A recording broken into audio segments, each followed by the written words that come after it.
Hello guys, welcome back to education IQ. I hope आप सब अच्छे होंगे। तो आज का जो हमारा द हिंदू एडिटोरियल आर्टिकल है वो है the women's reservation bill can not wait any longer. अब इसका मीनिंग क्या है मैं पहले आपको समझा देता हूँ। इसका मीनिंग है कि जो वुमेन के लिए रिजर्वेशन बिल आने वाला है उसके लिए हम लोग जो है वो ज़्यादा इंतज़ार नहीं कर सकते। ठीक है, उसको हमें जल्द से जल्द लाने की ज़रूरत है। कौन सा बिल? Women reservation bill. मतलब वुमेन को रिजर्वेशन मिलना चाहिए पॉलिटिक्स में, इलेक्शंस में। उसके ऊपर हम लोग आज बात करेंगे। काफ़ी इम्पोर्टेंट आर्टिकल है, तो एक नोटबुक लेके बैठ सकते हो आप लोग। कोई भी डिफ़िकल्ट वर्ड मीनिंग आएगा उसको मैं साथ साथ में नोट करवाता चलूँगा। कोई सा भी आप एग्ज़ाम दे रहे हो, जैसे UPSC CAPF assistant commandant, UPSC CSC, या फिर कोई और एग्ज़ाम जिसमें आपको आंसर राइटिंग लिखना है, ये सेशंस आपको बहुत ज़्यादा हेल्प करेंगे। बहुत सारे बच्चों को द हिंदू एडिटोरियल आर्टिकल समझ में नहीं आता है, उनके लिए मैं स्पेशली ये आर्टिकल लेके आया हूँ।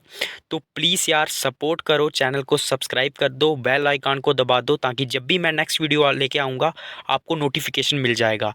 टेलीग्राम लिंक मैं डिस्क्रिप्शन में दे दूँगा, वहाँ पे आपको डेली पीडीएफ वीडियो लिंक मैं प्रोवाइड करवा दूँगा। तो आप लोग जो है ना इसको स्टार्टिंग से लेके लास्ट तक देखना। एक बार आप मेरे से पढ़ लो, उसके बाद जाके इसको खुद से पढ़ो। अगर पहले आपको आधा घंटा लगता था, अब आपको ये 5 मिनट में समझ आ जाएगा।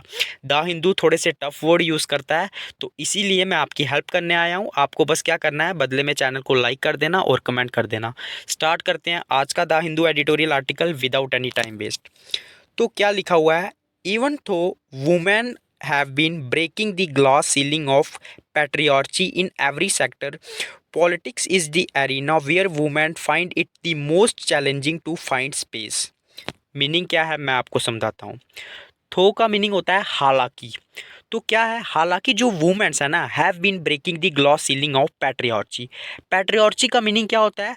जहाँ पे मेल डोमिनेंस हो। तो राइटर ने क्या लिखा हुआ है कि हालांकि जो अभी जो औरतें हैं ना वो क्या कर रही हैं, ब्रेक कर रही हैं दी ग्लॉस सीलिंग ऑफ पैट्रियार्ची। सीलिंग का मतलब होता है जो छत हो, जो कवरिंग हो, उसको बोलते हैं सीलिंग। मतलब उसको ब्रेक कर रही हैं। जो पहले मेल डोमिनेंट सोसाइटी रहती थी, पैट्रियार्ची रहती थी, मेल लोगों का डोमिनेंस रहता था, उसको ब्रेक कर रही हैं इन एवरी सेक्टर। लगभग हर सेक्टर में आपने देखा होगा वुमेन जो है वो काफ़ी बढ़ चढ़ के आगे आ रही हैं। Politics is the arena where women find it the most challenging to find space. लेकिन पॉलिटिक्स एक ऐसी जगह है ना जहाँ पे वुमेन को जो स्पेस मिलना बहुत ज़्यादा मुश्किल हो रहा है। मतलब उनका पार्टिसिपेशन जो है ना वो कम होते जा रहा है दिन ब दिन। उसके बाद राइटर ने क्या लिखा हुआ है? इंडिया में हैव अचीव्ड सफरेज अर्ली। अब ये सफरेज क्या होता है ना, सफरेज होता है the right to vote in political elections. मतलब आपको अधिकार मिलना इलेक्शन में वोट करने का।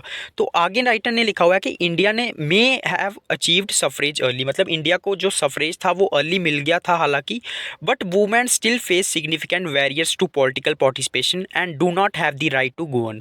लेकिन जो वुमेन्स है ना वो अभी भी जो है ना वो बैरियर्स फेस कर रही हैं। बैरियर्स मतलब होता है बाधा फेस कर रही है पॉलिटिकल पार्टिसिपेशन में। मतलब उनका इतना ज़्यादा पॉलिटिकल पार्टिसिपेशन नहीं हो पा रहा है, उसमें रुकावट आ रही है।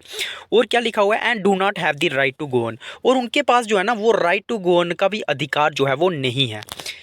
It is disheartening to witness that even 75 years after independence, Parliament lacks substantial representation from half of the population. From half the population, the women holding just 14% of the seats.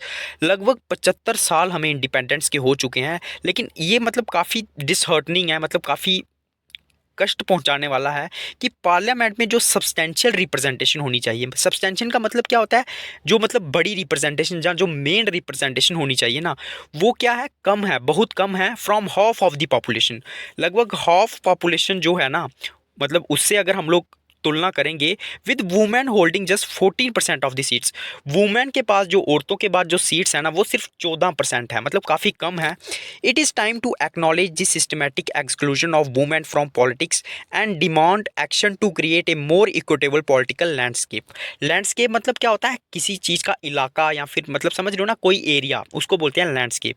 तो अभी हमारे पास जो है वो अभी सही टाइम है to acknowledge, मतलब किसी चीज़ को एक्नॉलेज करना, देखना this systematic exclusion of of women, मतलब वुमेन जो है वो कैसे एक्सक्लूड हो रही हैं, किससे, पॉलिटिक्स से कैसे जो है वो बाहर हो रही हैं, and demand action to create a more equitable political landscape. और अभी हमारे पास टाइम है कि हमें डिमांड करनी पड़ेगी ताकि हम लोग क्या करें, इक्विटेबल पॉलिटिकल लैंडस्केप, मतलब सबके लिए जो है वो बराबर का जो है वो दर्जा दें, सबको जो है वो बराबर मतलब होना चाहिए कि मतलब सबको जो है वो बराबर हिस्सेदारी होनी चाहिए पॉलिटिक्स में, इलेक्शन में।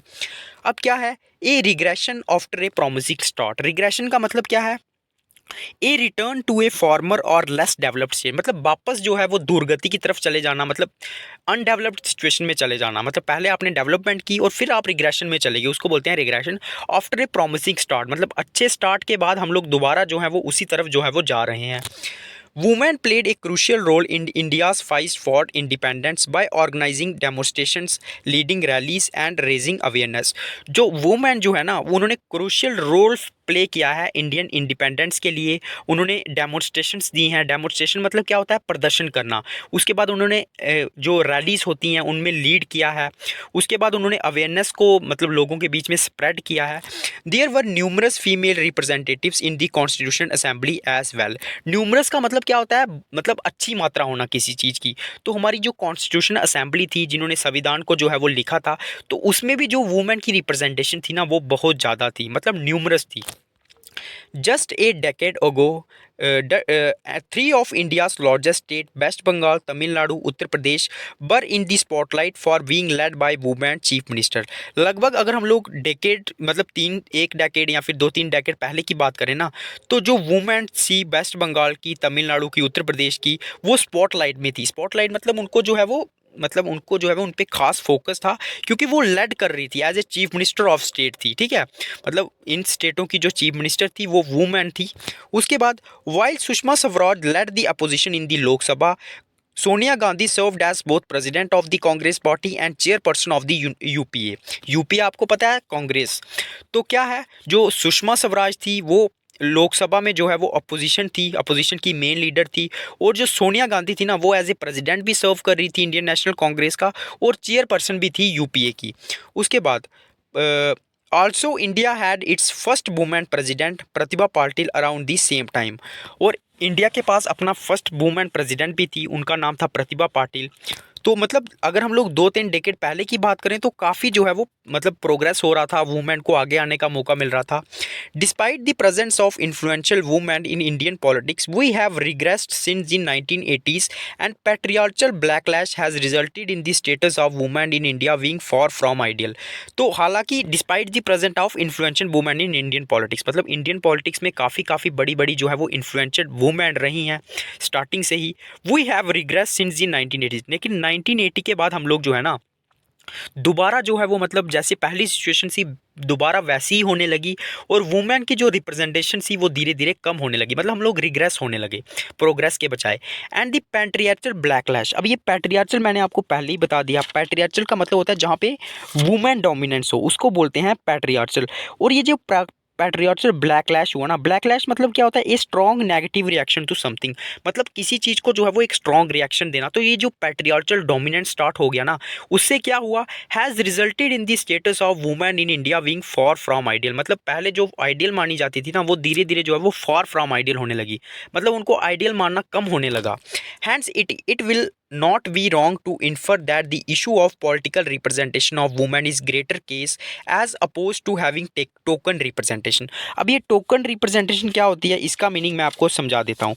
टोकनिज्म का मतलब होता है is defined as a practice of doing something such as hiring a person who belongs to a minority group only to prevent criticism, मतलब किसी चीज़ को आप लोग मतलब कोई चीज़ इसलिए करना ताकि आपका क्रिटिसिज्म ना हो, उसको बोलते हैं token representation.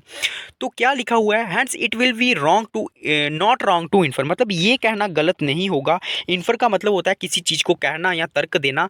That the issue of political representation of women is greater case, मतलब जो इशू है ना पॉलिटिकल रिप्रेजेंटेशन का वुमेन के मामले में, वो एक बहुत बड़ा केस है as oppose to the token representation. अगर हम लोग टोकन रिप्रेजेंटेशन के मामले में बात करें, टोकन रिप्रेजेंटेशन मतलब हमने सीट्स दे रखी हैं ओबीसी को, एसटी एसटी को, वुमेन रिप्रेजेंटेशन की, तो उससे बड़ा केस ये है कि वुमेन वुमेन जो है ना वो कम रिप्रेजेंट कर रही हैं, मतलब उनको हमने इसलिए रिप्रेजेंटेशन दे रखा है ताकि हमारा कोई क्रिटिसिज्म ना करे। आपको पता है रिजर्वेशन होती है ना वुमेन की, जो एसटी और ओबीसी मतलब इन कास्ट वगैरह की होती हैं, तो इनको हमने इसीलिए मतलब टोकन रिप्रेजेंटेशन दे रखा है क्योंकि हमारा क्रिटिसिज्म ना हो। लेकिन वुमेन जो है वो टोटली ही कम जो है वो रिप्रेजेंटेशन कर रही हैं पॉलिटिक्स में, ये एक बहुत बड़ा इशू है रादर देन टोकन रिप्रेजेंटेशन। उसके बाद क्या है, the discourse on women's reservation India. Discourse का मतलब क्या होता है, जो बातचीत होती है उसको बोलते हैं डिस्कर्स, मतलब डिस्कशन होना। The discourse on women's reservation in India originates from the pre independence era originates from the pre-independence era when several women's organization demanded political representation of women। Pre independence मतलब इंडिपेंडेंस से पहले ही जो बातचीत होती थी ना women को लेके, वो क्या होती थी, मतलब वो क्या होती, मतलब कब से स्टार्ट हो गई थी वुमेन के ऊपर बातचीत होना कि वुमेन को रिप्रेजेंटेशन मिलना चाहिए। ये हुई थी प्री इंडिपेंडेंस से पहले, मतलब आज़ादी से पहले ही ये स्टार्ट हो गई थी, जब कुछ जो वुमेन ऑर्गेनाइजेशन थी उन्होंने पॉलिटिकल रिप्रेजेंटेशन मांगा औरतों के लिए कि क्या मिलना चाहिए, औरतों को अलग से रिप्रेजेंटेशन मिलना चाहिए। It can be traced back to 1955 when a government appointed committee recommended that 10% of the seats in the Lok Sabha and state legislative assemblies should be reserved for women। तो इस चीज़ को हमने कब देखा कि वुमेन को जो है वो रिप्रेजेंटेशन मिलने लगा, जब 1955 में गवर्नमेंट ने एक कमेटी को अपॉइंट किया, ठीक है। वो उसने क्या रिकमेंड किया कि 10% जो सीट हैं वो लोकसभा में और स्टेट लेजिस्लेटिव असेंबलीज में वुमेन को मिलनी चाहिए। तो ये कमेटी जो थी वो बनाई गई वुमेन्स के लिए और इन्होंने रिकमेंड किया कि 10% रिप्रेजेंटेशन लोकसभा में मिलनी चाहिए और स्टेट लेजिस्लेटिव असेंबलीज में मिलनी चाहिए, किसको, औरतों को। However it was not only the 1980 that the demand for women's reservation gain momentum. लेकिन 1980 तक जो है ना वो जो डिमांड थी वुमेन को रिजर्वेशन देने की, उसने मोमेंटम जो था वो उसको गेन नहीं किया, मतलब उसको ज़्यादा जो है वो तवज्जो नहीं दिया गया। उसके बाद क्या हुआ, the national perspective plan for women 1988 recommended that 30% of the seats in all elected bodies should be reserve for women. फिर 1998 में एक नेशनल पर्सपेक्टिव प्लान बनाया गया वुमेन के लिए, जिसने रिकमेंड किया कि 30% जो सीट्स हैं वो in all elected bodies should be reserve for women. वो वुमेन के लिए जो है वो जितनी भी इलेक्टेड बॉडीज़ हैं उनके लिए रिजर्व रहनी चाहिए। उसके बाद क्या हुआ, this recommendation was reiterated in the national policy for the empowerment of women which was adopted in 2001। ये जो रिकमेंडेशन थी ना, इसको क्या हुआ, जो national policy I women of empowerment के लिए, मतलब वुमेन की एम्पावरमेंट के लिए 2001 में, उसने भी इसी बात को दोहराया। रिट्रीटेड का मतलब होता है दोहराना, मतलब उसने भी यही बोला कि वुमेन को जो है वो रिजर्वेशन मिलनी चाहिए। उसके बाद क्या है, in 1993 the Panchayati Raj act was amended to reserve 33% of all seats in local government bodies for women.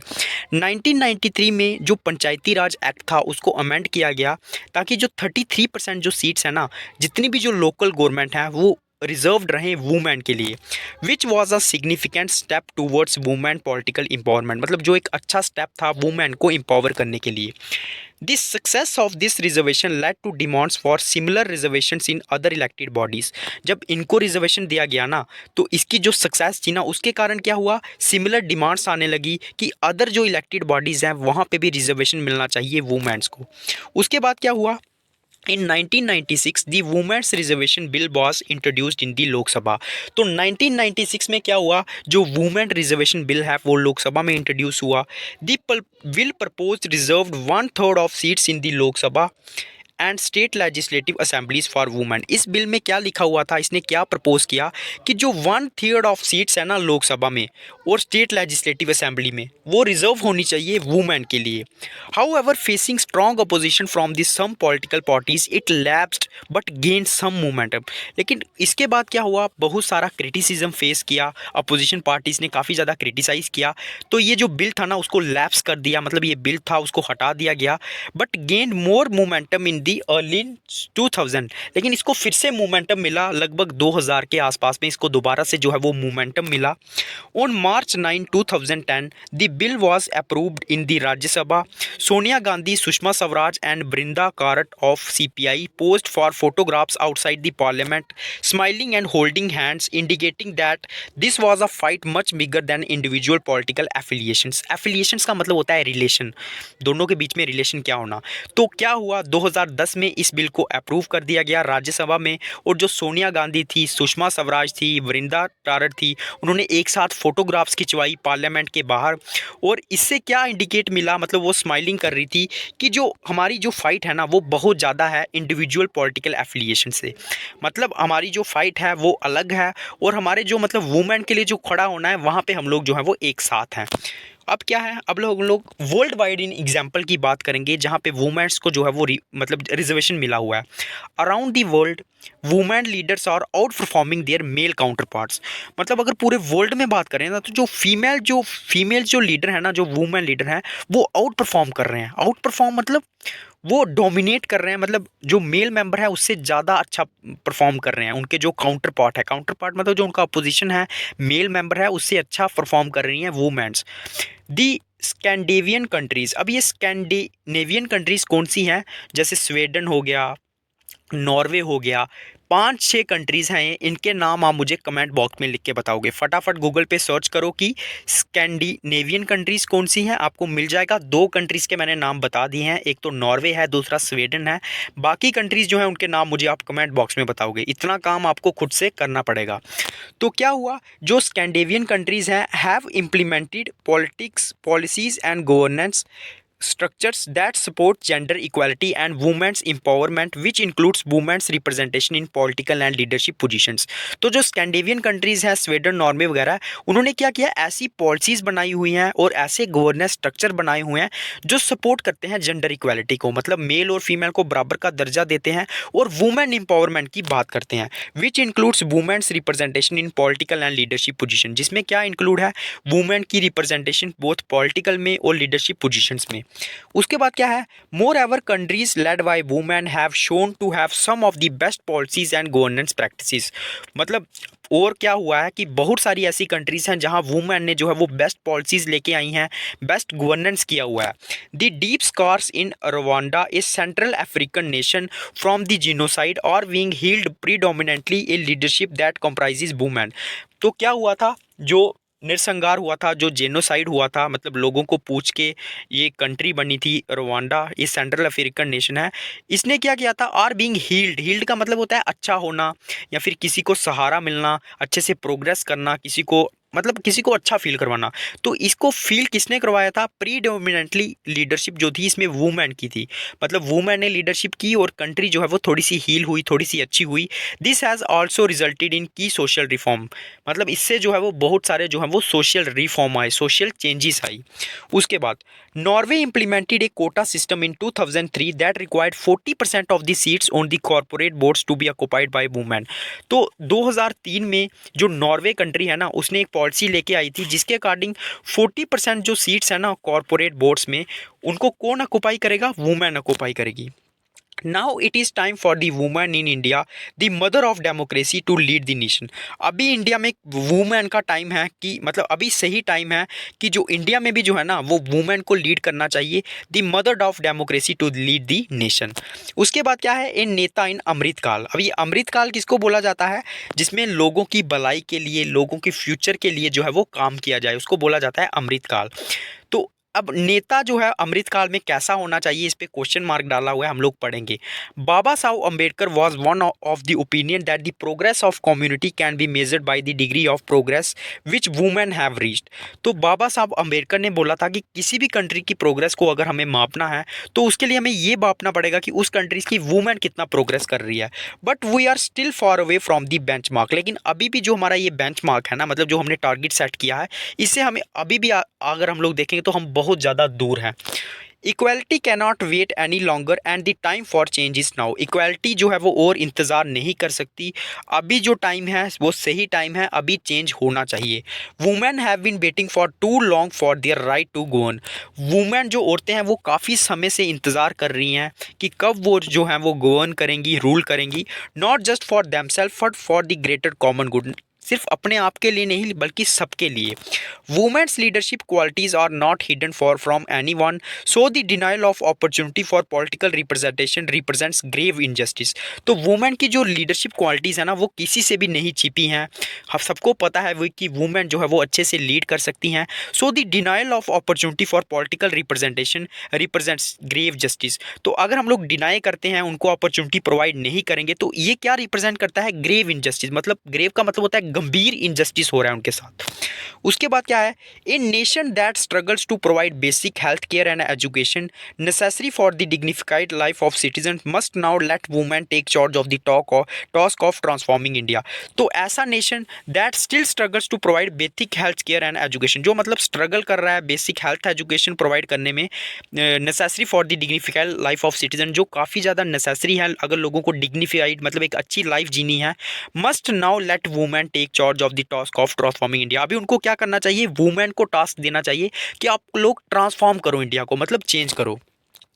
As India strives to become a vishwa guru, मतलब इंडिया क्या प्रयास कर रहा है? स्ट्राइव का मतलब होता है प्रयास करना। इंडिया विश्व गुरु बनना चाहता है। We must not overlook the pivotal role that women can play in national building. Overlook का मतलब होता है किसी को इग्नोर करना, मतलब हमें इग्नोर नहीं करना चाहिए पाइवटल रोल, मतलब जो मेन रोल है, पाइवटल का मतलब होता है मेन रोल, जो वुमेन प्ले कर सकती हैं नेशन बिल्डिंग के लिए और डेवलपमेंट के लिए। The women's reservation bill can not wait any longer, the will must be passed. तो वुमेन रिजर्वेशन जो बिल है ना, उसको और ज़्यादा वेट नहीं करवाना चाहिए, उसको जो है वो पास होना ही चाहिए। तो ये था आज का द हिंदू एडिटोरियल आर्टिकल, एकदम लेमैन, एकदम सिंपल लैंग्वेज में मैंने आपको समझाया है। जिसको भी अच्छा लगा है फटाफट लाइक और कमेंट कर देना कि वीडियो आपको कैसा लगा। चैनल को जो भी नया बच्चा जुड़ा है, जिसको द हिंदू समझ में नहीं आता है, चैनल को सब्सक्राइब कर लेना, बेल आइकन को दबा देना, ताकि जब भी मैं नेक्स्ट वीडियो डालूँ आपको नोटिफिकेशन मिल जाए। डेली 7 बजे शाम को मेरा वीडियो आएगा, मतलब 7 से 8 बजे के बीच आपको वीडियो प्रोवाइड हो जाएगा। टेलीग्राम पे मैं आपको लिंक प्रोवाइड करवा दूंगा, पीडीएफ प्रोवाइड कर दूंगा। एक बार मेरे से पढ़ना, उसके बाद जाके इसको खुद से पढ़ना। तो लाइक करो, सब्सक्राइब करो। जय हिंद।